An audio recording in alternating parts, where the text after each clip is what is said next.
right, thank you everyone for coming tonight for the much awaited author event with Nancy Wesson. I'm sure many of you have had a chance to read her book. If not, we have several copies here at the library, so you can check one out, put one on hold, or you can buy your very own copy tonight. All right, we're going to start off and have Nancy kind of read a bit of her book, a nice excerpt that I chose because it was my favorite, so my event, I get to choose. And then we're going to let her talk about some of the lovely pictures that we have here and go from there. So thank you guys for coming, and please, anytime you want to get a drink or a treat, please go and get it. I bought a lot. Yes, thank you. And also, don't be shy about asking your questions, because someone else at some point is also asked that question. So, okay, I'm going to start out with chapter 1. Welcome to hell. All right. We were pouring off the bus at midnight, black as the inside of a cat, into the first of many rains, ankle-deep mud, and a buzzing fog of mosquitoes invading every orifice of 46 disgruntled, sleep-deprived, starving trainees. We groped for anything familiar, luggage perhaps. But there's only chaos. Oh God, what have I done? Please don't let this be real. But it is. In the dark, I identify my luggage and separate it from 90-some-odd other overloaded bags vomited forth from 2 buses into the swamp under a huge tree. Rollers on my carefully chosen bags are useless in this mud, and uneven ground strewn with random stepping stones, disjointed walkways, puddles, rocks, and grumbling humanity.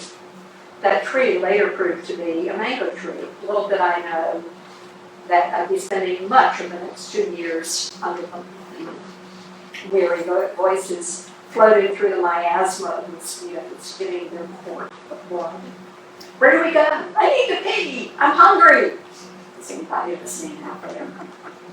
Somebody grabs my bag out of the mud. Oh, my name is Gary. Can I help you with those? Oh, God, yes, please. He's smiling and looks calm, obviously not one of us. I plow through the obstacle course of human misery and the mosquito gauze against my face, and finally arrive at the door to a huge room dismally lit by one bare light bulb dangling from a cord. I'm aghast at what I see. Wall-to-wall bunk beds and luggage piles so deep, no one else can get in without mountaineering equipment. One bathroom for all these women? Says a panicked voice. I can't quite pair with a name. We've only recently met our other volunteers. Still, I can tell it's one of us by the tone, ragged desperation. My mind is reeling with a mini-life review. This can't be happening. I left a perfectly nice life for this. I am definitely not in Texas anymore. And where are Dorothy's red shoes when I need them? God, I wish I could clip my heels and be out of here.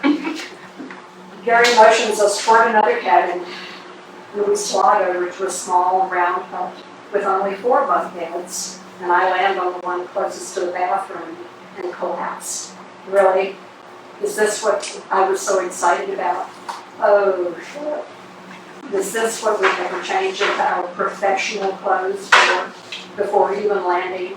After 18 hours of flight, before departing, we were told there would be a dinner in honor of our arrival, so we abandoned our luggage and thread our way to the main hall filled with long tables, 2 in the front loaded with stale bread, peanut butter jelly, with tea to drink. Turns out to be dinner.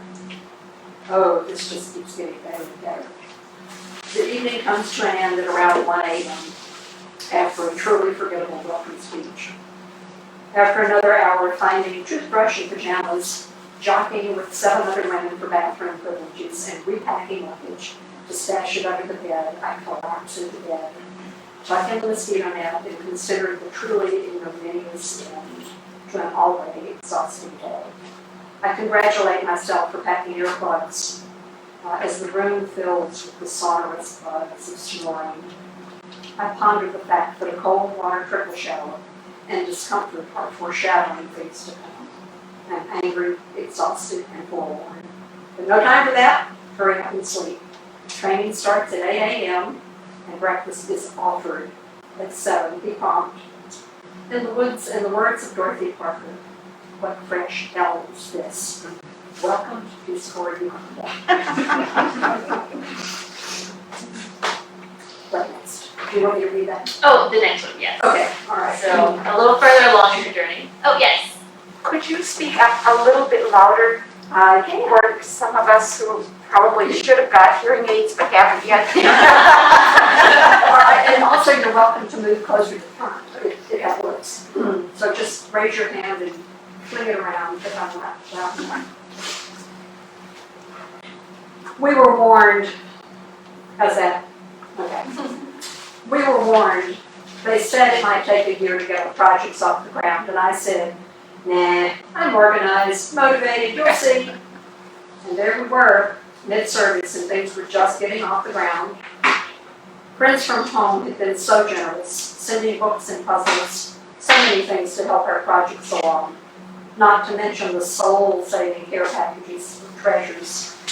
Much groundwork had been done, books cataloged and repaired. Older programs were winding down with a frenzy of audits as new programs were being launched. Things always happened in fits and starts. Great momentum followed by whiplash stops for the most ordinary reasons. We were ready to go, having spent days making learning materials, including games of chutes and ladders, recreated from cardboard and bottle cap tokens. As we packed up, we got the word, fuel is finished. And just like that, all forward momentum ceased. We would have to wait until funds were sent from Kampala to get fuel. The same screeching halt occurred when someone ran out of modem time, phone time, computer time, also purchased with Kampala funds. Funds transfer in Uganda usually happen by mobile money. Mobile phones run life, and phone time can be purchased in minutes with a trip to the SIM card booth, where for a few shillings you can buy a few minutes of airtime. It was far cheaper for me to call the kids from Uganda and speak for half an hour than for them to call me. All that being the case, if your phone is down, life is down. No juice, no airtime, no money, no fuel. Fuel money always arrived, but it might be days, as it was in this case. This is from my blog post, November 1, in service. Friday, we loaded up the Daughter of Japan, it's the Toyota truck, and headed home to home learning centers in the bush. After dropping off supplies and a few homemade blackboards, picking up teachers and parent educators, we arrived at Palanga Preschool and were greeted by 35 preschoolers dressed in lilac uniforms, singing their welcome song. Later, the drums came out, and the boys drummed as the girls danced. The Zulus are a novelty, and I had nothing in my bag of tricks but bubbles, which elicited wild excitement, shrieking, jumping, and bubble chasing. When I tried these at another site with older children, they shrank back in horror. New things could be us. After this great introduction, we threaded our way back through roads and trails engulfed in towering grasses as we caught glimpses of pools tucked back into neatly stacked campgrounds and papaya groves approached only by footpath. Finally, we arrived at the dock home learning center and were ushered past a man hacking his way through an 8-foot-tall termite mound, the dirt from which was intended for bricks for more huts and a larger learning center. We were guided to the current center that seems fairly new from the look of the thatched roof. In this small, dark space sat 30 or so children, ranging from 3 to 6 years old. After a few minutes and some introductions and showing, the kids were divided into small groups and introduced to puzzles.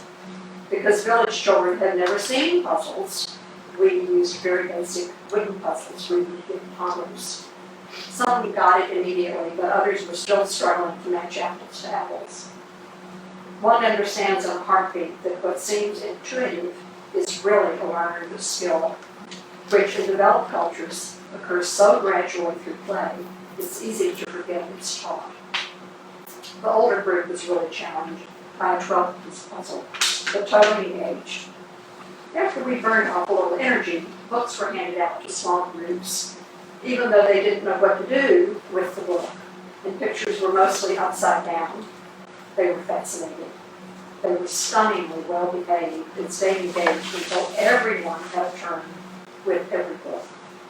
We headed back to one of the villages we didn't have time for last week to find their large group under the mango tree as adults worked to build a thatched center on just cleared land so classes could be held throughout the months of rainy season.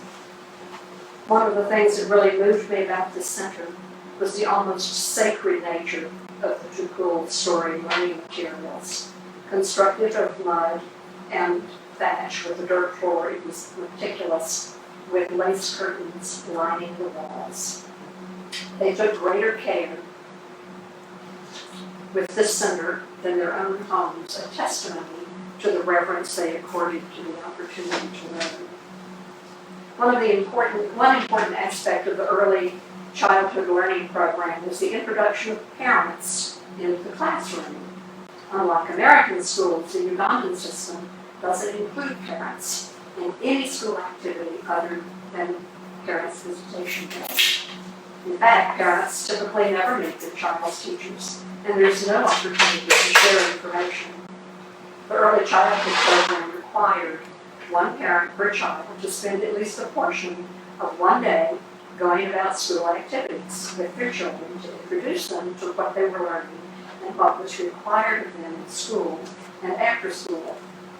In this way, the parents also learned the value of caring for school materials, why their child needed a pencil, why school papers shouldn't be used to start a fire or used for toilet paper, why homework was important and how they might support their child's learning.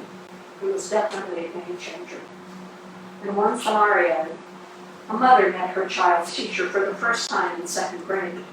Berating the child, the teacher complained, "Your daughter has never answered a single question I've asked her in class. Why is that?"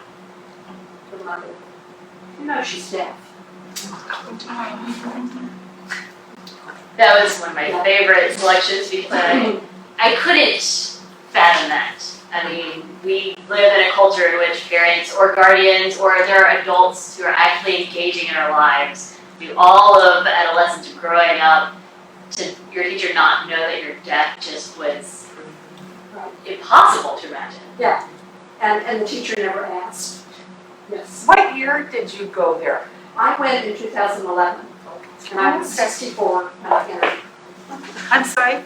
I was 64 when I entered Peace Corps. And I turned 65 on Christmas vacation in Ethiopia. And I thought, if you're going to turn 65, that's a great way to get started. Great. Do you want to finish the last little bit? Sure. Do that. One little last section to kind of round it all up. Okay. So, coming home was intense. The reverse culture shock was more than I could have imagined. This is just a snippet from a day. Peace Corps said there would be days like this. They tried to tell us re-entry would be challenging, but truly there was nothing that could have prepared me for the totality of disconnect and reverse culture shock. I was a mess. I couldn't carry on conversations about the daily concerns of friends. They seemed irrelevant in the scope of the poverty I'd witnessed in Uganda. I began to feel like we, in this country, are the impoverished ones, totally unaware of what we have and devoid of spirit. Things felt flat, mechanical, colorless, like food with no salt or seasonings. I'd fallen into a black hole of judgment and isolation at a time people were wanting me to schedule a consultation, teach a workshop, do things. Hell, I couldn't even buy my underwear, much less string the words together to teach. I did a consultation for friends and felt like I was a fraud. Felt even guiltier because I had to charge them, having no operating funds. I felt guilty on every level. Within days of being back, my affluent hosts opened their home for an annual concert. There was a scrumptious buffet, wine, champagne, an eclectic list of Austin's elite and regular folks. I was, of course, invited, dug around in storage to find something marginally acceptable to wear, and mingled. I was introduced to a guest who, upon hearing where I'd been for the last 2 years, looked at me with total honesty and said something like, "Oh my God, this must feel so ridiculously inconsequential. How are you holding up?" Friends who came to my homecoming party a few days after I landed described me as drawn-looking, shell-shocked, and I was. Friends shook their heads. What has happened to this previously strong, organized, and accomplished go-getter? What had happened to Nancy? I was asking the same question. Thank you. And just a nice little glimpse into the book. So if you haven't had a chance to read it, please do. Really excellent. You'll notice around us there are lots of colorful, exciting pictures. Nancy, would you kind of introduce some of these for us? Kind of let us Oh, know. I'd love to. Okay, so when you go into Peace Corps, first of all, the country has to invite Peace Corps in. So Peace Corps doesn't serve in any country where it hasn't been invited. And then, as a volunteer, you serve with organizations that have requested you. And their commitment is that they have to provide you with housing. That's housing. So housing could range from anything from a mud hut with a thatched roof and a latrine somewhere out in the backyard and a shower somewhere out in the backyard.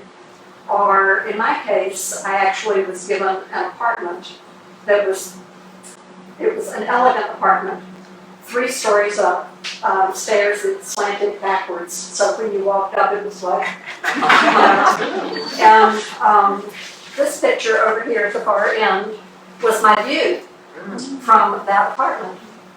And one of the things that I discovered a few days in was that at 6 o'clock in the morning, which there is a little bit pre-dawn, it's on the equator, so you've got 12 and 12, they would start burning the hair off goats. And I got all of that through my window, because none of the windows really close. You always close them absolutely at sunset, because the mosquitoes come out in swarms that will just invade everything. But none of them really totally shut. And so they moved from burning goat hair into burning plastics and tires. So within about 2 weeks, I was really ill. I had a terrible respiratory infection and finally got other housing, but it was not without consequence. And the name of your? Oh, I was in Gulu, G-U-L-U.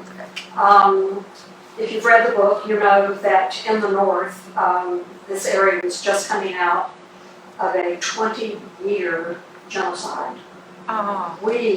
This Peace Corps group was the first of Peace Corps groups allowed in the area after the treaty was signed. And so there was no evidence of the war in the way that you might expect, although there were armed guards at lots of different places. People were kind, they were generous, all of that, but every single one of those people had been through years of the grisliest consequences of war that you can imagine. And I don't mean to be grim, but it's a reality that people were dismembered, that kids had to kill their You parents. said genocidal, do you mean like tribal? Something similar to what happened It was in Rwanda or what? it was a very complicated sort of a civil war. A man named Coney, who was a religious zealot, used the Bible to convince people that their way to heaven was through killing people that weren't committed to the cause. And people were hacked, and kids were kidnapped and raped, and their families were destroyed, and the kids were made into child soldiers. And the communities were moved into what were called IDP camps, internally displaced person camps, and they stayed there for 3 generations. Wow. So the original people were there, the women were raped, the men were taken away frequently. Those children grew up. The same fate happened to them. They had children. So by the time we got to work with them, they had none of their spiritual underpinning that they had had in tribes. They had lost their farms. They couldn't go work their farms. They lost their animals. They had lost all institutional, ancestral knowledge about everything. They didn't know how to plant or tend crops. They didn't know anything about animal husbandry. They had not been educated. AIDS was weaponized. Coney's men would have AIDS, and then they would purposely go and infect everybody that they could with the disease. So all of our beneficiaries in that area were suffering from PTSD. And so part of what we discovered in the North, the work was not that hard. You get used to no electricity, you get used to hot and water, mosquitoes, all of that stuff. But those of us in the North were just totally exhausted all the time. I couldn't figure it out. And finally it occurred to us, it was the 24/7 hypervigilance of living in a post-conflict region where you just had to measure every word spoken, every look, every position where you were at all times. It never shut down. When you went to the bathroom in your house, you'd have to lock all the doors because somebody might come in and steal your things, not because they were dishonest, but they needed the money for people who were, their families who were dying from malaria or AIDS or typhoid or whatever. So anyway, it was quite the eye-opener.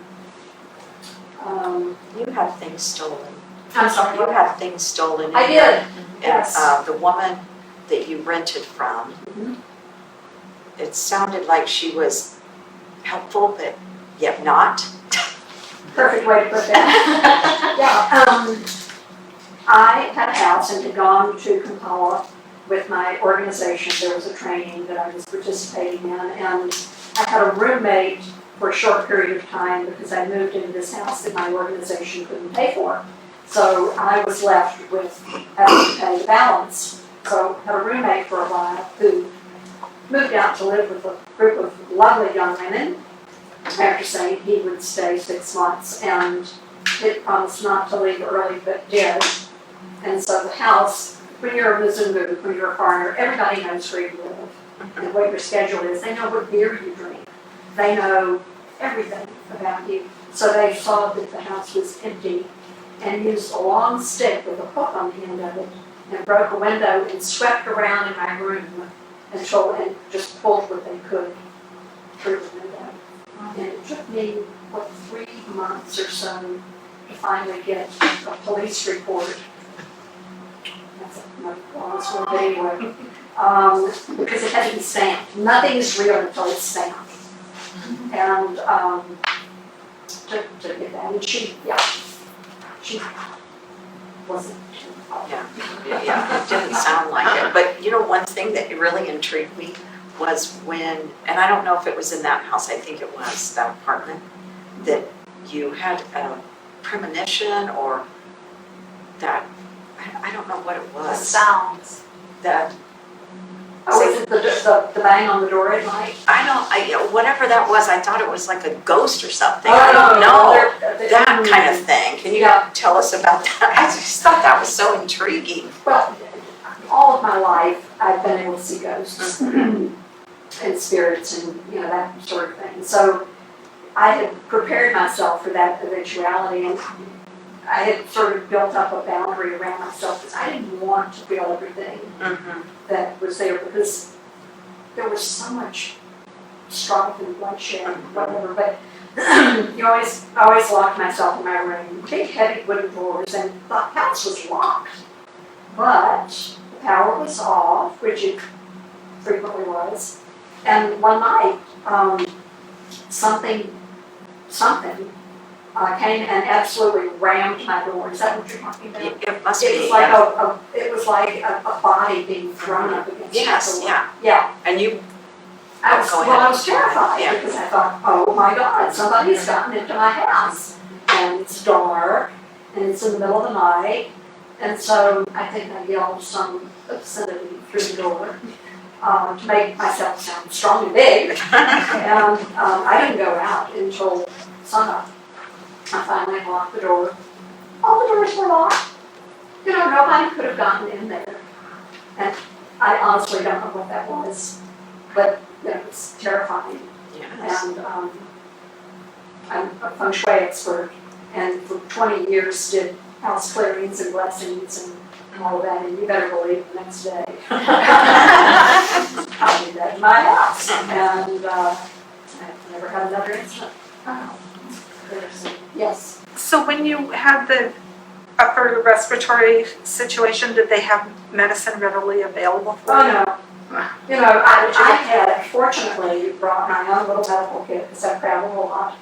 And, I had antihistamines, I was living off of a cocktail of things. I mean, we are given a medical kit as part of training, and it carries basic things like aspirin, antihistamine, decongestants, and that sort of thing. But it wasn't doing a lot. And I was on so many things just to sort of keep going. At one point, I decided that I couldn't be there, and I checked myself into a hotel. And then I told Peace Corps, and they said, "You're what?" And I said, "I am moving. I am not staying here. This is what's going on." And so I found myself another house, and they said, "Well, you can't do that. We have to come and check that out. You may not be safe."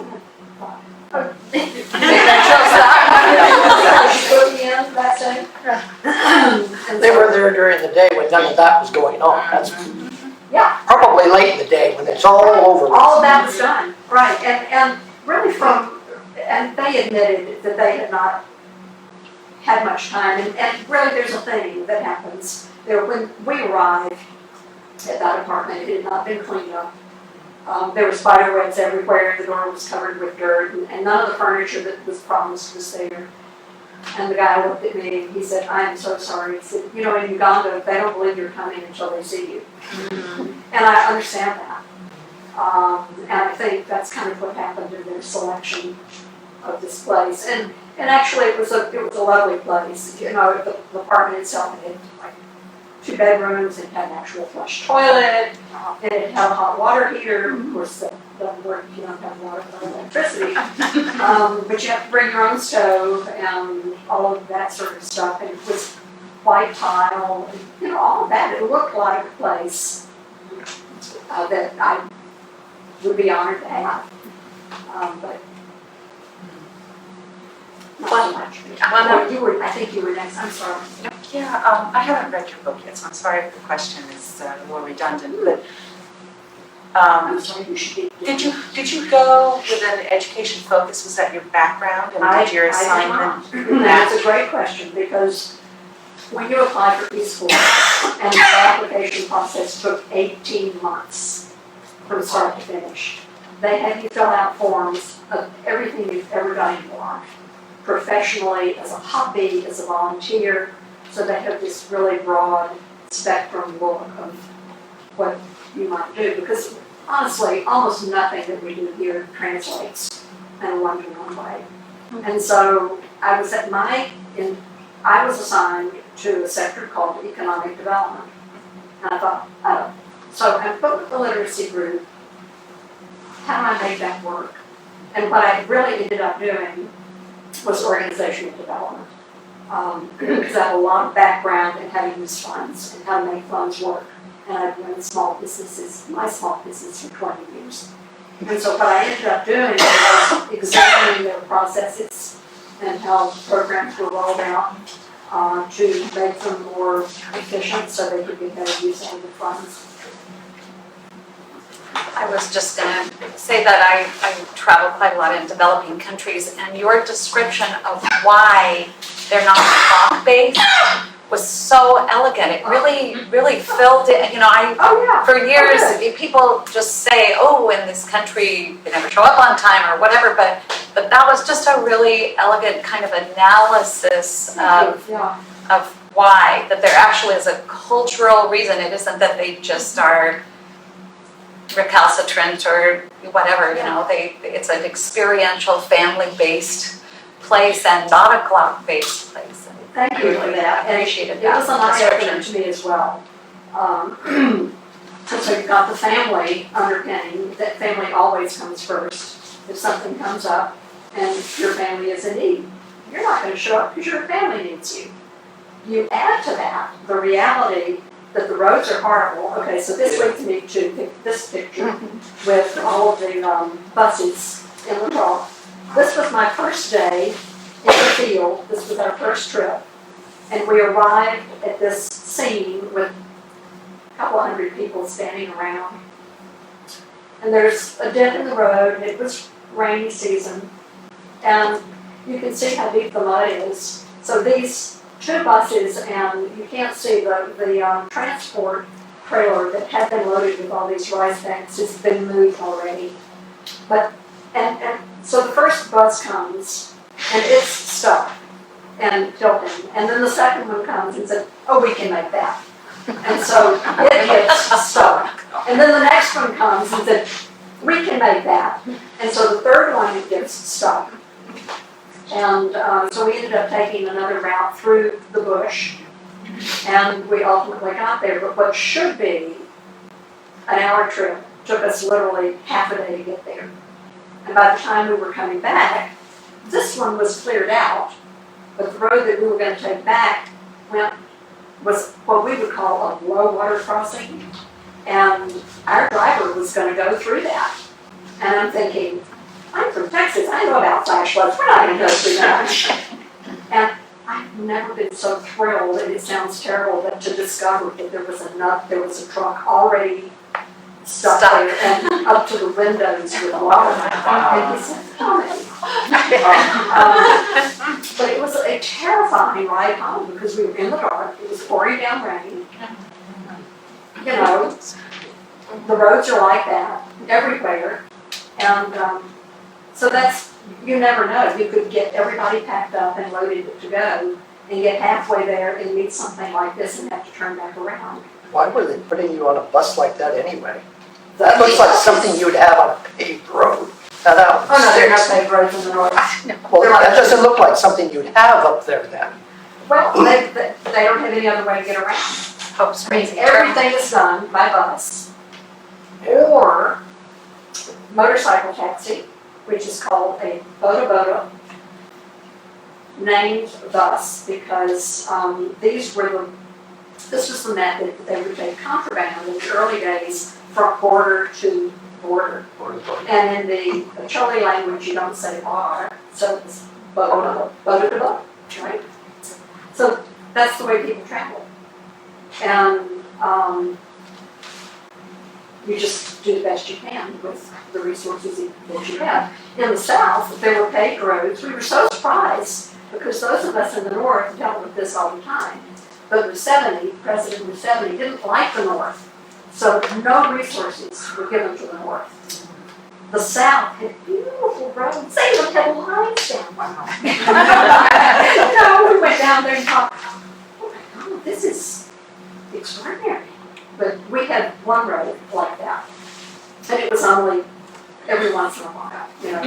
As you got into town, there would be a little bit of tarmac, and then it would dissolve into roads like this. And the other thing is, nobody in the bush, well, they might have a telephone, but if they have a telephone, it might not be charged because you have to have money to charge a telephone, you have to have electricity to charge a telephone, and then you have to have airtime, which means you have to go to a duka and buy airtime, but they don't have money because none of the other things work. And so you'd head out to the bush and just see who was there. And they would only come for a meeting when they saw that you were coming. And so there was that human telegraph. So you'd have a meeting scheduled for 2, and by about 4:30 they'd be showing up. And then that was the way it was. So in general, I'm sorry, I didn't read the book either, but in general, the community was very excited to have Peace Corps there? Or was that, What kind of shapes? I just, well, because having read the book, there seems to be like mixed feelings. Like there's weird feelings about Peace Corps, but there's more weird feelings about Americans and whether they're good, they're bad. after all the trauma that they've been through, that's why I was curious. Yeah, it's a really, oh my gosh, it's very complicated. Well, first of all, we were invited to come. Okay. You're assigned to an organization that's requested you, but they may not know. They know that they need somebody. They assume that because you're an American, you're simply going to show up and magically know how to fix everything. Or, even though they're told that we don't bring money, they think that somehow you are going to write home for money. And that you will either bring money or you'll generate money in some way. There's kind of my organization was the perfect match. I truly could not have had a better match, but that was not true of a lot of volunteers. They were put with organizations that didn't know how to use them, and then they got really hostile that they weren't fixing everything or bringing money, or they didn't trust what they brought because they were young. You know, I came with boatloads of experience, and they had read my resume, and they picked me because of my resume. And so it was a great match, but it wasn't always a great match. Yeah. Well, I have a question. In your early part of the reading, you mentioned all these women getting off. Was it just women? And what was the age range of All women these women getting off. getting off the bus? You're the When you first volunteer. arrived, Hell.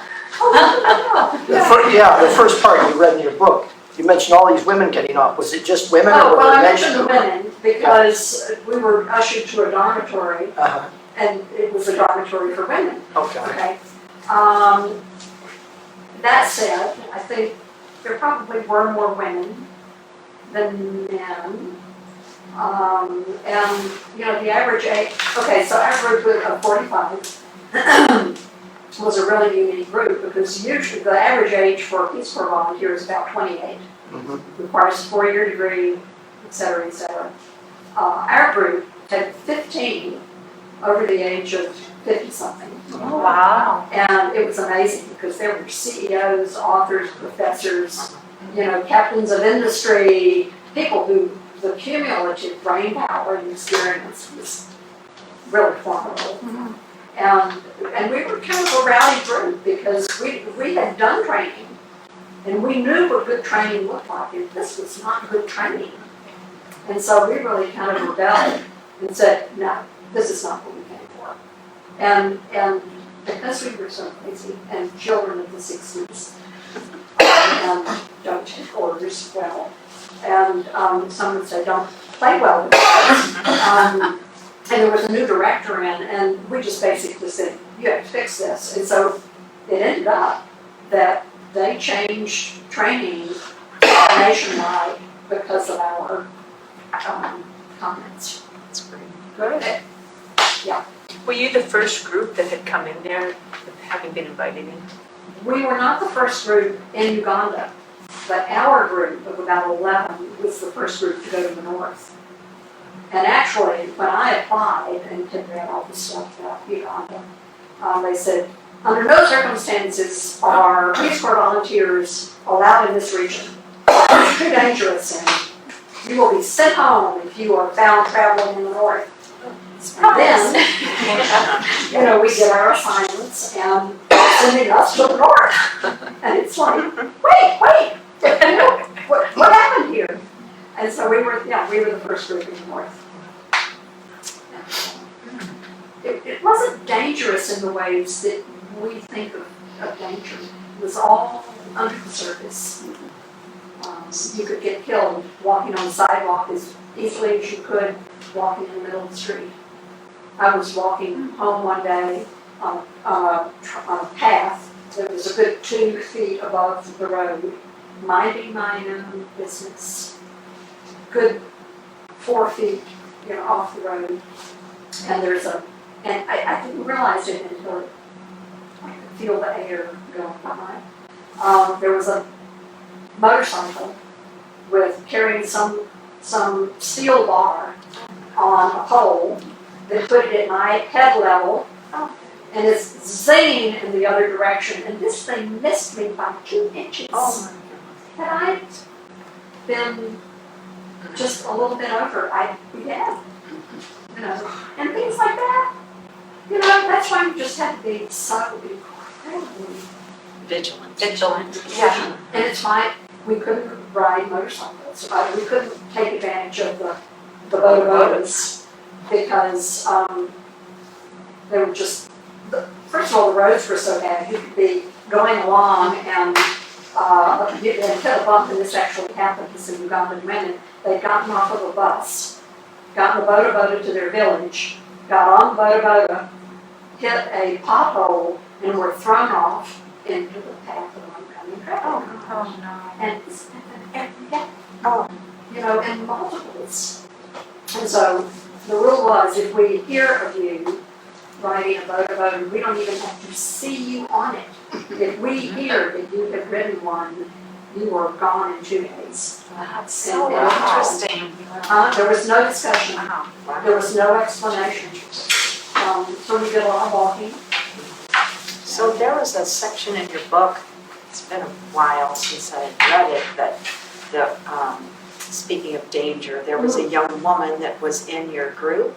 She was going to, on one of those trainings, but hours later, right, what happened to that woman? Well, okay, so,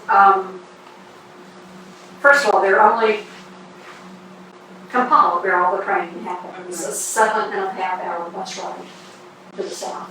And buses like this one, all those, you climb on and you wait until the bus fills up.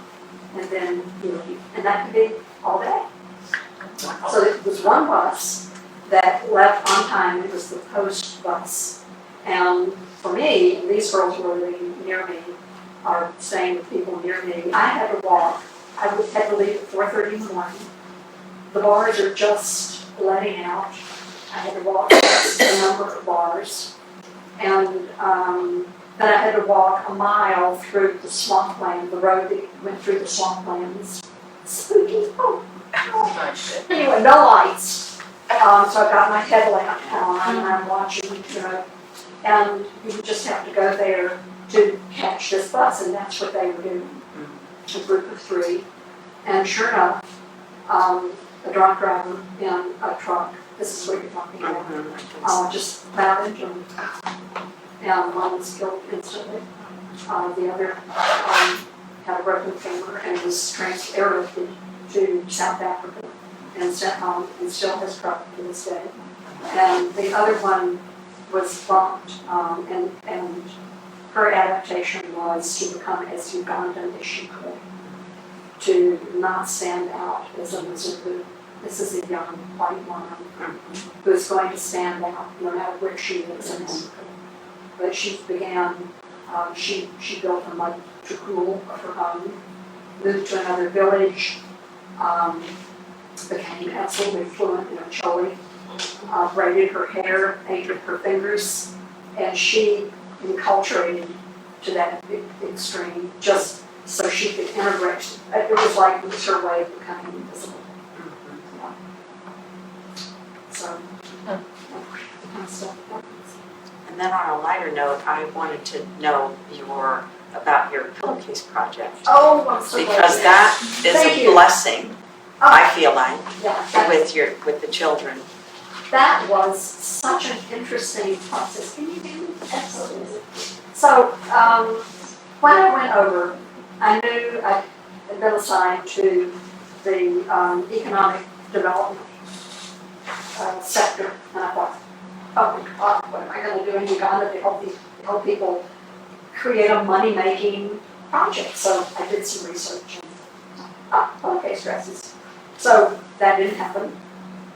initially, but as people would send me goodie boxes, they would stuff it with paper and whatever. And I said, look, if you're going to send stuff and stuff it with things, stuff it with old pillowcases. So in the meantime, Christmas came along and I had sent a bunch of pictures to my kids, and they found their way into an elementary school, into a second grade. And the teacher and the kids wanted to do something, so they started collecting pillowcases. They collected 300 pillowcases and sent them a box like this. So I'm going through this box of pillowcases, and there is this pillowcase. And I'm looking at this, and I hadn't moved to Oregon yet. I'm looking at this and thinking, man, it looks like Oregon, because I've been to visit my son. And I'm looking at this, and then it says Sisters Outdoor Quilt Show. And I thought, is that real sisters? Yes, and those are the three sisters. Yeah. It's the same, yeah. Yeah. So I got online, and I thought, wow, is that a real thing? So I found this, and I wrote to this woman, and I said, oh, by the way, I thought you'd like to know that I think this is a pillowcase of yours from the Quilt Festival. Are you guys still going on? And she wrote back immediately and said, oh, and I said, you might like to know that your pillowcase made it here and is now part of a literacy program. And she wrote back and said, oh yeah, and we have people that go over there every year and bring home quilts, beautiful quilts, to sell at the Sisters Quilt Festival. And then, as if that weren't enough connectivity, I immediately wrote the one that made that connection, and I didn't hear from her for a few days, and then she writes me back before getting my email and said, oh, I'm so sorry I haven't been in touch, but we just got back from the Sisters Quilt Festival. So talk about a synchronistic, wild thing. And so we turned it into a literacy project where I wrote directions and they were translated into a Choli. So the people learned how to cut, to sew, to read directions, to work as a group. So they literally could turn it into what they call an income producing activity. Yeah. And I don't know if they ever did, but I considered it a successful project. But what we did with the leftovers is even more significant, I think.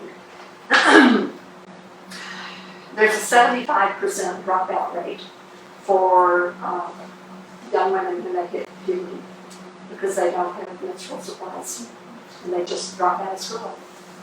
And so with the remaining pillowcases that were cotton, we taught in the schools, we taught them how to make reusable menstrual pads. Oh, wow. And it was stunning. And I get chills to this day when I think about that project. Because the girls came, their mothers came. You would have thought they won the lottery. Because they knew if they had menstrual supplies, they could stay in school. Wow. And what that meant for them is what happens to girls when they drop out is they become early wives, maybe one of six or whatever. They go to prostitution. They do whatever it takes to survive. But if they can stay in school. Wow, what a gift. Yeah, That's a it was gift. extraordinary. It really was. My mother's women's group up in Washington State sends pads pre-made. They use the scraps and send them to Haiti. Oh, okay. But I was wondering how in Africa, how were the water facilities, did they have the ability, did they have access to soap to wash their own things? That's the tricky part. You've got to really Clean water and to keep them sanitized. That's what I wonder about Haiti, and I never got an answer from her on that. It's an issue, and it comes with, when those things are given out, they have to come with education, and we have to do a lot of education. But you also have to have access to the laundry soap and the clean water. And half of them don't. Yeah. You know, and so, but it's an interesting thing because laundry over there, of course, we had to learn how to do our laundry in buckets. With the wash pan? What? With the wash pan, or did you even have that? Sometimes, if you could find one, but those You were slap not your laundry in the on rock. rocks. You know, you beat it with rocks. Two of the things that were fairly available are laundry soap. It'll just eat your hand off. And their version of Clorox called Jeek. And we were always just amazed, and none of us could keep clean. I mean, the dirt over there is red dirt, everything is dyed red. Your hair, my computer had a white case on it, and when it came home, it was red patina. Oh, wow. It just goes into everything. But they would be dressed in white, and it would blind you, it was so white. I kept thinking, how did they do that? You know, and they just bleached the daylights. Well, I can see it in the picture. Yeah, and those are rice bags, but you can see. Yeah. So, but they do have to be educated about hygiene and washing them and making sure that they dry. And the problem is, in the rainy season, you can hang stuff out and it takes days to dry. So humid. Oh, gosh. I found that out in Barcelona. And things just, and so there are little bugs Yes. that will lay their eggs in moist fabric. And so people, you know, which we all laughed and thought it was very funny, but she said, you may be ironing your underwear because you do not want to put on garments that have been hanging and sitting there for a couple of days.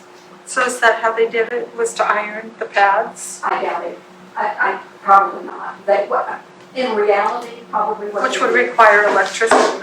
Not necessarily. Not if you had the old fashioned one, you put Well, on no, they had the irons that stove. you would put the coals in. Yeah, Right, Oh. and iron like that. And so they did a lot of ironing. And so they may have ironed them, but they may also have thrown them up on the top of the thatched roof, which is what they did with clothes to dry. So we didn't get the follow-up from that.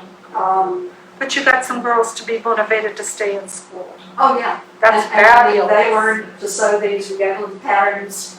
And typically, you know, what we suggested is they all had clothing that was wearing out. And that you use the clothing that is wearing out as the fabric to make them with, and then you stuff it with strips of towel or whatever, so that we made them so they could be stuffed, and each layer could be dried independently. So that's the way we went about that. And that's part of the thing that concerns me about some of the pads that are coming from this country going over there, because if you don't know what the conditions are, you're basically giving them a product they will not.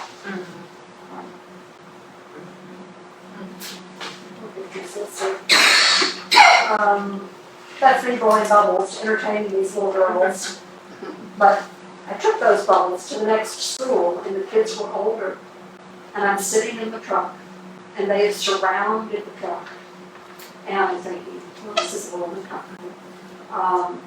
Because they were watching, I took out my bubbles and I started blowing them, and they jumped back like I was blowing acid on them. Oh, And they were horrified, and then they asked me to please take down my glasses, because I was wearing sunglasses. And there's a belief that blue eyes are of the devil. So here I had just blown bubbles. Oh, And I took down my glasses, and I saw my blue eyes, and they were horrified, and then they started walking the truck. Oh, And I was a jeez. little scared, because my group was in the school doing what they do. And it got a little dangerous, and this little mite of a girl picked up a stick, and she started knocking these boys around and telling them to stop. That little girl probably saved my life. So, yeah. What else? Well, this is classic, this one. You can't really see it. Probably. This one. I love this picture. This was a really classic scene here, because our group, most of the lessons were done under the mango tree and for shade, and they would go out and sit on either the grass or a piece of fabric or a papyrus mat, and all of the learning was done together. All ages learned together, because none of them knew any more about language than anybody else. and they produce their own learning materials. You know, the game about chutes and ladders, it was devised, it was done so they could learn about counting and following directions. And literally, we would take old pieces of cardboard and draw chutes and ladders and find old log paths. So when they made their materials, they would start out with a piece of poster board, which my organization contributed, and find leaves around and plant parts and whatever, and write down the Acholi word for that. And they learned to count with sticks. But it was hugely successful because if you could write any portion of your name, women could then enter into contracts without their husbands, Microloans. which is a game changer. Otherwise, it was a thumbprint. If they could count, then they could sell their tomatoes in the market and not be cheated on the exchange. So really small things like that change lives in this extraordinary way that we had just forgotten. You know, when we speak of literacy, it's here. But literacy for them, practical literacy, it's about hand washing. It's about hygiene. It's about counting the sticks. Those kinds of things. And so this is a grandmother writing on a tablet with her grandson. So are they using their language? Or- Yes.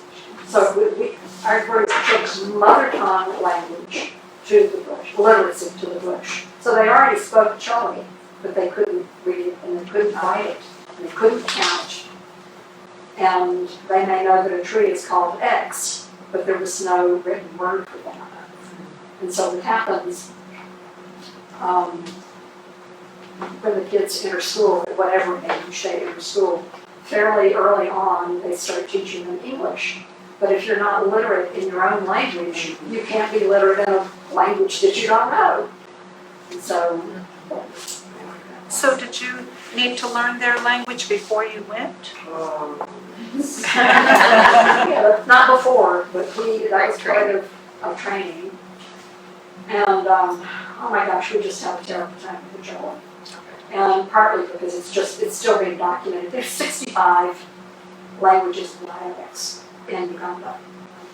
And so we were divided up by language groups, and we each, in the Acholi group, there were 3 groups. And each of them taught us differently. And depending on where the instructor was from, because none of them had been formally trained, there would be different spellings for the same word, different pronunciations for the same word. And it's a tonal language. And Americans just don't have the ear. One of the examples that we were given, I'm sure is a way to get our attention, was in Uganda, a language in the South. There are these 2 words that are very much alike, P-I and P-I-I.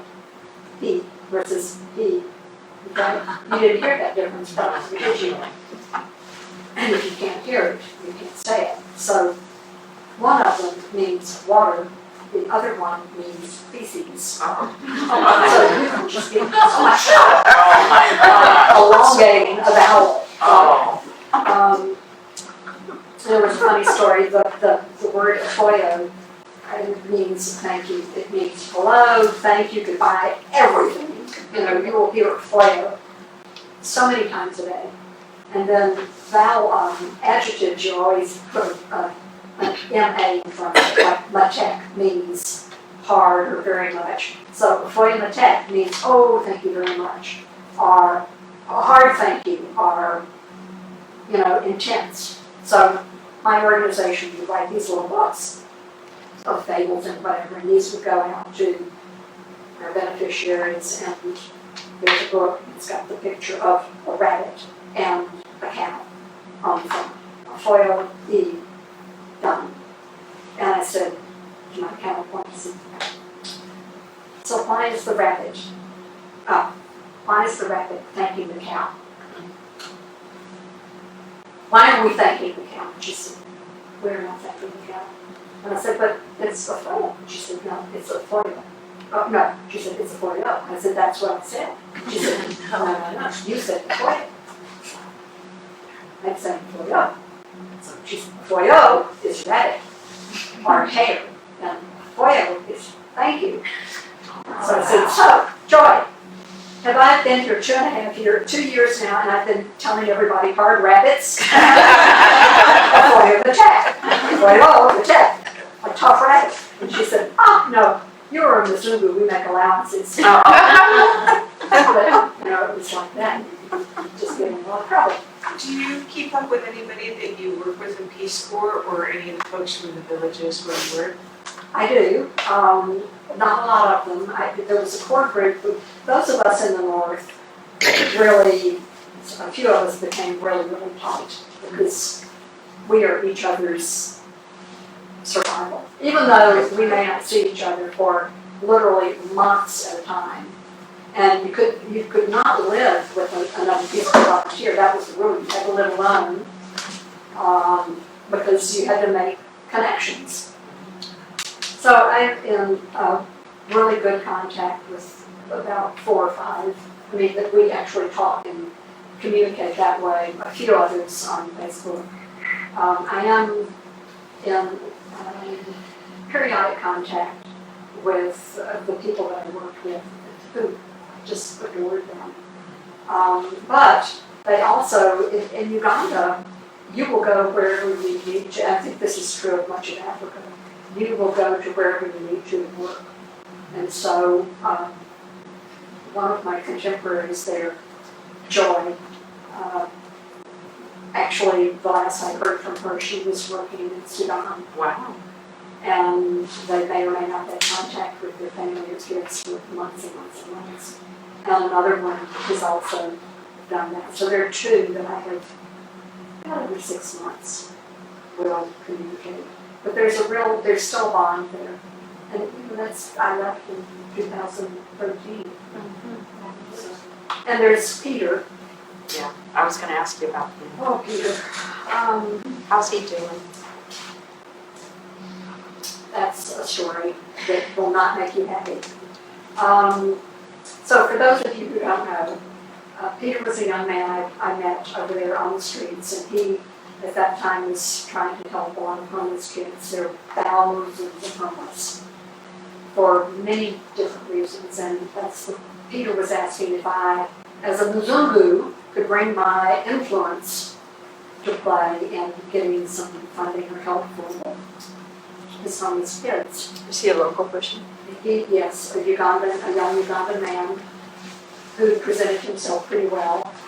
And only later did I discover that he himself was homeless. And but Peter was street savvy. And he was friends with all of the local officials and introduced me, and we really got some stuff going. But I ended up funding Peter to go to school because he desperately wanted education. And he had been trying to get out of primary 7 for 2 years, living on the street. This was his 3rd year in primary 7. And how old was he? Oh, about 16 at that point. And I knew that when I met with one of the district officials, she said the best thing you can do for the population here is to get Peter back in school, because they will see if it's possible. So I began funding Peter, but that meant I had to get him in a residential school so he would have food and a place to sleep. And that in itself was unbelievable programming, and if you get the book, you'll read about Peter and what that was about. So I've kept in touch with Peter and have done GoFundMe projects and other things to try to keep his kids marginally funded. I mean, he's in his care were something over 100. And then he gradually got kids back to the village, and then he had 65. And then COVID came along, kids were dying on the doorstep, literally. So we got funds for that. And then I didn't hear from Peter for a while, so, which is unusual, because Peter would get up in the morning and send me a Facebook message, oh, good morning, Nancy, how are you? So I wasn't getting any of these messages. And to make a long story short, Peter is in jail. Not just jail, he is in prison for treason that he did not commit. It's the way of Africa. He and his kids were invited to clear some land for a big wig who bought a lot of land and said, look, bring your kids out here, and if you'll clear the land, I'll pay you. You can fund your kids for, a year practically on what I'm going to give you. And so they did. They went there, and for some, and I'm just piecing things together because what I've been told is done as English as a second language, and there are all these holes in it. But apparently this man gave these kids arrows. I have no idea why, except that when you burn crops there, you use arrows to get anyeri, which are edible rats that are good to eat. Anyway, he gave all these young men arrows, and somebody apparently noticed and thought this man was up to something nefarious, so he put it on Peter and said they were planning some kind of anti-government thing. So Peter, because he has no money, is arrested, and it's all hearsay, but it's all one of those things where if you are not savvy to people and their motivations, Peter has a tendency to believe that everybody's good. And it's not the first time that he's believed when somebody told him things have gone wrong for that person and he's left holding them. So I honestly don't know. I'm so sorry. It's just a devastating story because there's nothing that we can do from this end to help. And that system is so corrupt, it's so convoluted, that I don't think anybody really knows how to manage it. And they said they've requested just a ridiculous bail. And I think part of that is because Peter's probably told them, people know that Peter has some American funding. And I have said, Peter, please don't tell anybody we have American benefactors because they will use that and they have already. And so that's where it is. That's heartbreaking. It is heartbreaking. So his kids are left without resources. He has a wife and a daughter who he named Wesson. Oh dear. Yeah. And they're left without funding. So, it is the reality of, it's at least the reality of Uganda, and I hear stories like this repeated everywhere. So on a happier note, what can we talk about? More pictures. More pictures, okay. That beautiful art. Oh my gosh. This, I brought books. Anyway, I don't know if you guys can see that. These little kids have never seen a book. should just look like that. Well, it's, It's gotta be stuck there. yeah. So, we bought a bunch of books, and these little kids have never seen a book. And they're just mesmerized by the color, but they'd never tell a book. So they would look at the book upside down, and we had to teach them how to organize a book and how to take care of it and that sort of thing. And after a while, Joy, my counterpart, would take a bunch of books to a village and leave them there for a period of time, and they would take over the English and translate it to Chole. So it became part. It was part of the literacy project, but it was also a mobile library. Nobody ever heard of such a thing there, so that's what that picture is. And these are Peter's kids, the ones that he takes care of. Let's see what else. Well, this is Peter. This is Peter.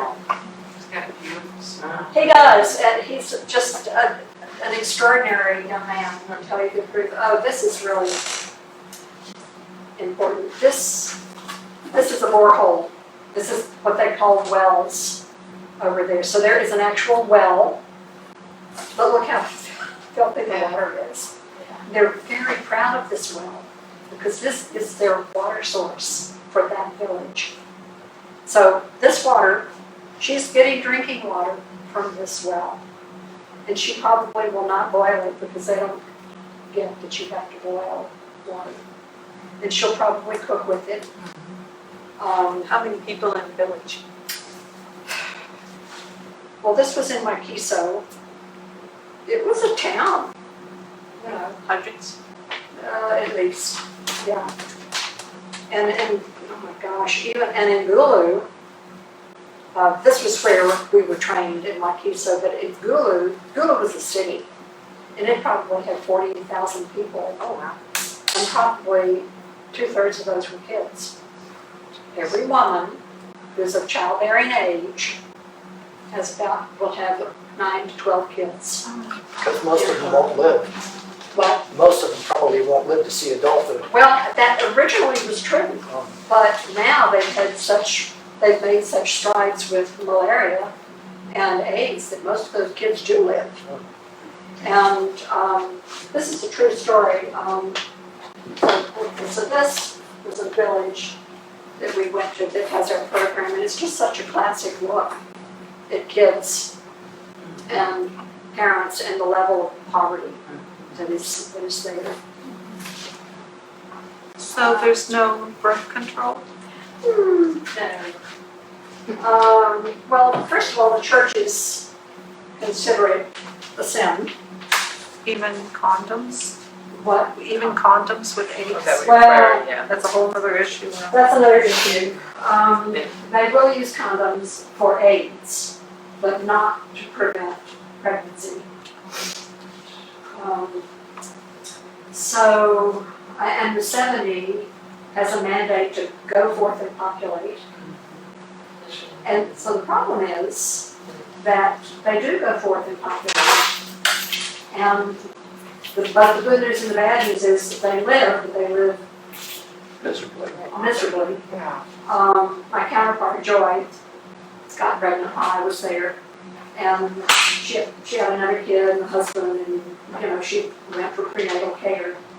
And while she was there, a youngish woman was there with her family, her extended family, and there was a lot of angry discussion going on because this young woman had not gotten pregnant with her, ninth child or something. And they were furious, and she finally admitted that she had an IUD put in, and they had dragged her to the clinic and demanded that the doctor remove the IUD. Oh. So that probably resulted in her getting kicked out of her training. That kind of horrible transgression. When you say Joy was your counterpart, was she a native Ugandan? Yes. Okay. Yeah. All of the people in my organization were Ugandan, and they were very good at what they did. They were educated and fluent in British English and multiple dialects of languages in their own country. And I've never ever seen such a number of people. Parent educators were educators that had agreed in their village to come and get materials and go and educate, and then they would have those that would make the round trip to bring the data back in. These guys would ride their bicycles 50 miles one way to do this. And they did it because they were just that committed to their kinds of needs. When you say church, what religious organization was it? Okay, so it's kind of a split between Christian and Muslim. And they get along fine. There's no conflict there. In terms of the churches that are most prevalent, Catholic Church has a very strong presence there, and I will say that they do extraordinary things. For instance, just in Gulu, they had a training program for carpentry, and they produced some of the best carpenters in Uganda. They were also the ones that during the war opened their gates to the populace and allowed them to come in and literally hide under tables while Koenig's men were out doing their dastardly deeds. There's another group that teaches the women, to quilt, and afterwards, if you guys want to come up and look, these are some of the crafts that came out. Teach them how to create crafts so that they can support their families. There are numerous just Protestant churches. The Church of Latter-day Saints has a very strong presence. It's a mixed bag because the Church of Latter-day Saints, for instance, with Peter, said Peter will send you to school, but you have to denounce everything that you know from your own religion, and you have to be willing to go on, what is it? Mission. Yeah. And it's one of the reasons I ended up funding Peter's education, because he so desperately wanted to do this, but he said, I can't renounce what I know, and I can't leave. And so, it's near the Mormons who are going to educate you, I guess. It's me. So we did that. It's a very, very, very religious population. After meeting a new person, the first question is where do you worship? And it's just like, Or do you go shopping? At home, yeah, at home. yeah. And that's what I said, because I said, oh, I pray at home. And they said, oh, madam, you cannot pray by yourself. I said, oh, good.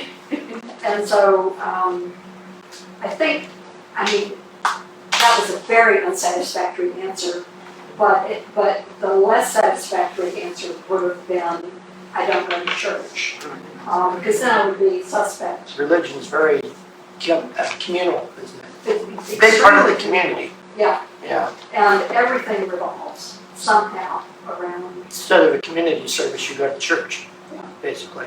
yeah, you just have to go to church. And, but church isn't, you go to church and it's over an hour. Church is all day. And Singing, do they sing? oh my gosh, the Yeah. singing, oh my gosh. Sundays, sometimes I would literally have to go to a different part of town. Because it would be from sunup, they start with the call to prayer just every day.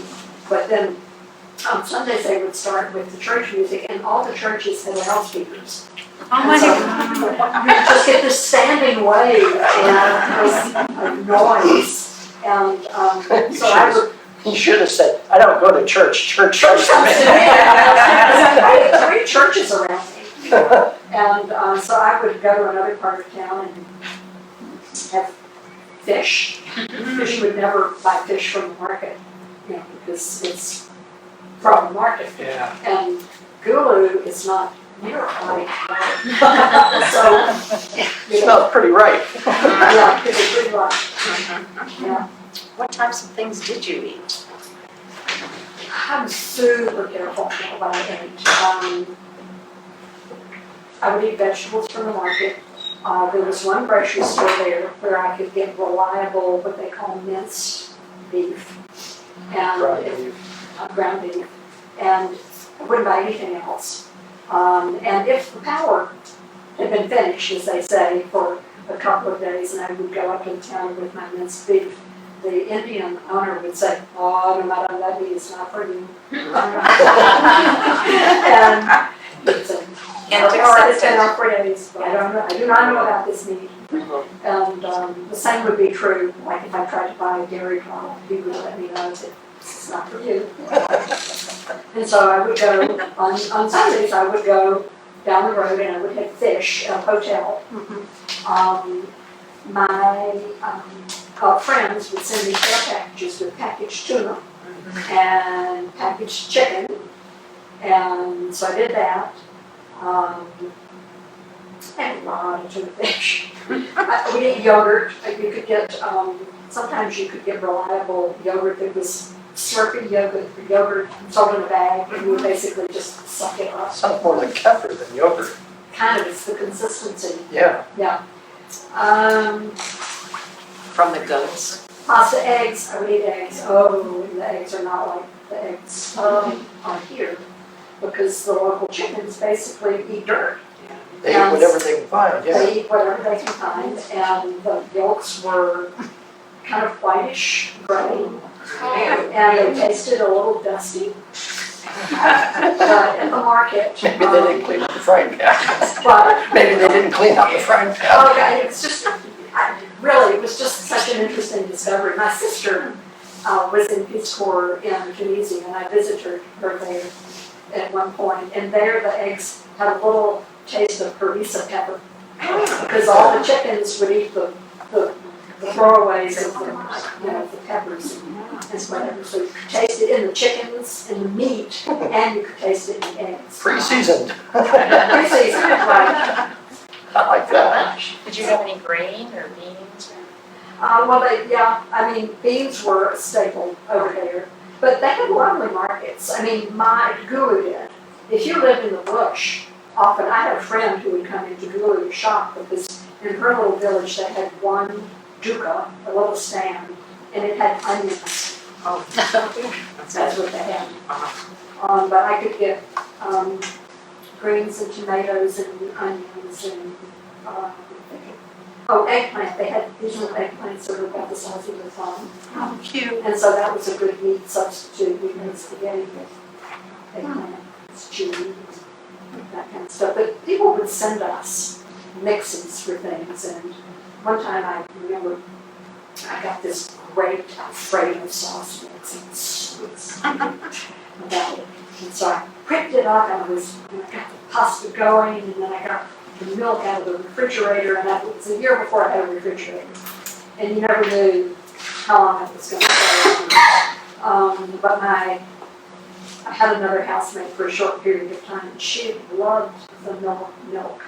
Well, I didn't know she loved milk. I was so excited over this Alfredo sauce, and I mix it up, and then I taste it, and it tastes like vanilla. So I thought, oh my gosh, there's no way that I'm letting this go to waste. How can I doctor this? Yeah. What would my friend Kathy do? And so I added curry powder to it, so it was kind of a curry, but I could only do it for a day.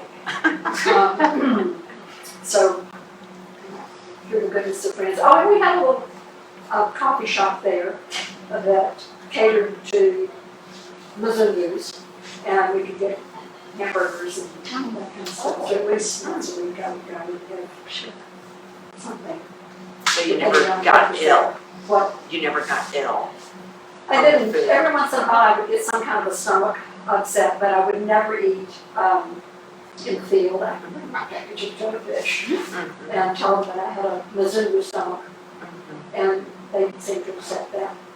Because you didn't know if they gave you meat, if it was going to be monkey meat, or one kid went home with brucellosis because of bad beef. So I never ate street food. And the only restaurant, right, is an Indian restaurant and a good hotel down the street. So I really never got the kinds of maladies that The good hotel down the street, did they have their own electricity or what? Oh yeah, they had generators, they had swimming pools. Okay. Wow. So in other words, the meat was never going unrefrigerated for any length of time. That is the theory. Okay. Right. And the bars all had generators, but they didn't have food. But yeah, hotel had generators. And you had access to water? I'm sorry. You had access to water, drinking water? Sort of. I had running water to my house, and so I sometimes had water. But we would go without water for weeks, and I'd have to haul water from a local well. But you boiled everything, and I boiled everything. Wouldn't it be easier just to drink the local beer? Because you have to boil it to make beer. Somebody once told me when they were in some country, they actually brushed their teeth with Coca-Cola. No, actually, I hate to say this in Oregon, but I can't drink beer. It gives me a horrible headache. Otherwise, I would have probably done very well. I know we're getting on this sometimes. Oh, it's fine, we just have to leave through that door. Oh, okay. We're gonna open the rest of the library now. What? So we're just cut off from Oh, cool. the rest of the Well, library. so, What about the art? I see, oh, this art, yes. So, those are beautiful. I think they're really just so interesting. So, in northern Uganda, you really don't, there's not much in the way of arts and crafts because they've been at war for so long.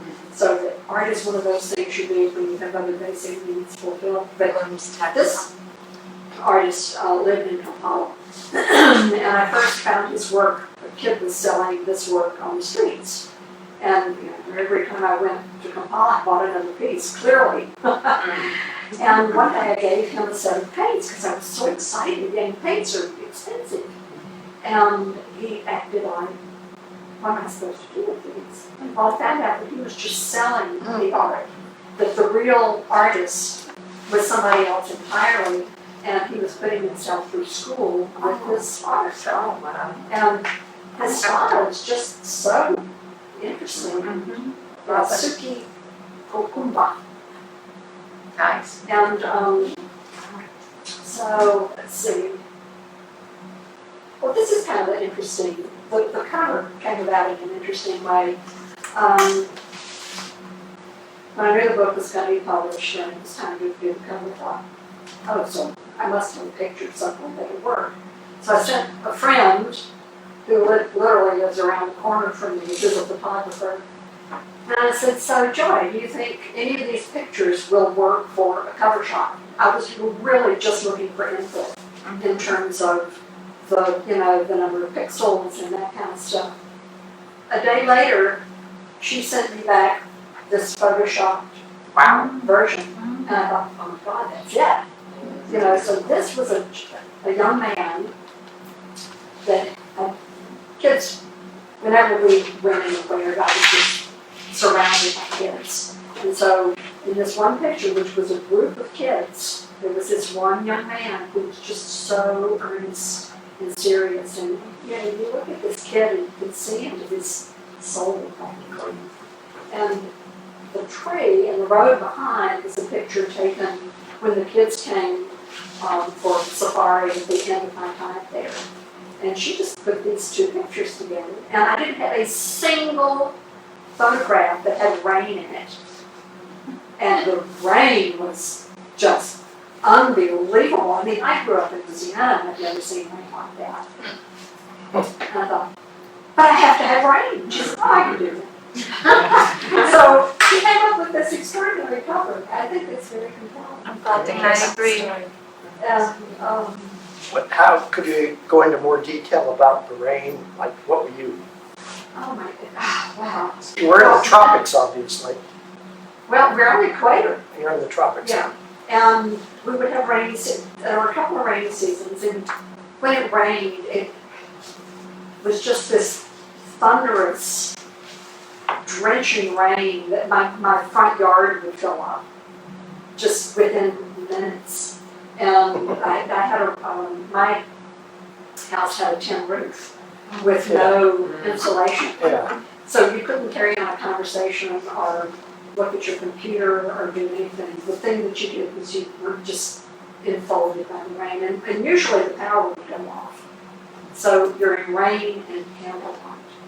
And I have to tell you, that is a memory that is just at my core, because there is nothing like sitting in a quiet house when it's raining like that and just and it caused me just to go deep inside because there's no escape. Did it dry out between rainstorms, or was Not it always really. just wet? No, oh my God, the mud was horrific. I would walk to work in the mud. When we were in training, it was rainy season. We would go in what they called gum boots. Rubber boots. Yeah, rubber boots. And we would walk 45 minutes through mud. And we would take our shoes with us to get out of our muddy boots, which were by that time covered. We'd wash them off. We'd wear our shoes during training. And then we'd put our gum boots back on. Do you have any problems with things rotting because of humidity and rain? You could have. I didn't, because I always managed to be at a place where I had a spare bed or something. I'm talking about clothes, or clothes, shoes. Well, they smell, Oh. you know, but you always wash your shoes. And I had taken shoes that were kind of rubbery. And so, I did have a mouse build a nest in my athletic shoes. And things mildew a lot. Yeah. Books get damp. And books get damp, and, you know, if you travel, I remember having to go to training took computer and packed and closed and whatever, and when we got up, it was one of those monsoon rains, and we had to walk to the bus. And being Americans, we think, well, the bus is gonna leave on time. So we walk through this, and we slog through ankle-deep water, and the latrines are overflowing, and there's feces floating down the road. And we finally got to the bus station, and nobody's there. No lights, no nothing, so we stood in the rain. And finally, the driver came, and we waited, and for the only time I ever remember, we left late, and the bus is not full, because the Ugandans know that nothing happens when it rains. And about a half mile down the road, the bus stopped and picked up all those people who had better sense than to walk to the bus station in the rain. And so we put at the last minute, I said, look, I had people send me gallon Ziploc bags. And we put our laptops in those gallon Ziploc bags, because when you travel, you put your backpack on the floor between your feet so nobody would remove your backpack. And sure enough, at the first time the brakes put on, this flood of water came from the back of the bus and drenched everything that we had on the floor, but the computers were sitting on bags. So, yeah, you got used to sort of dampish clothes and that sort of thing. Nothing ever got really clean. Your hair never got really clean. You were a little redder coming home than you were because everything had that dirt in Did it. you throw all your clothes when you came home, or what? I did. I actually left everything with my Ugandan neighbors because they wanted the clothes, and I knew they would use them. And I came home with the clothes that I traveled in. So that's good stuff. I wanted to bring back with me. Like Yeah, these empty things. the suitcase and bring back the souvenirs. Right, that's Well, let's take this opportunity, sorry. just because I don't know what everyone's life plan is for the rest of their evening, but I just want to go ahead and say thank you so much for this. This has been It's amazing. been my pleasure. Again,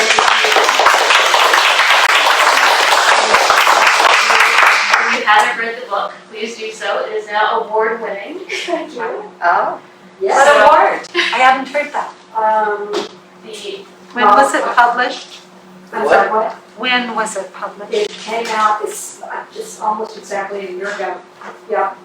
And so it won what is considered a very coveted award in the community, Nautilus, the Nautilus Book Award. Yeah, it's wonderful. And my previous book, Moving Your Aging Parents, which has nothing to do with that, also won that award. So I'm just feeling pretty excited. That's Yeah. great. So be sure to pick up a copy, and feel free to ask some more questions, but just in case anyone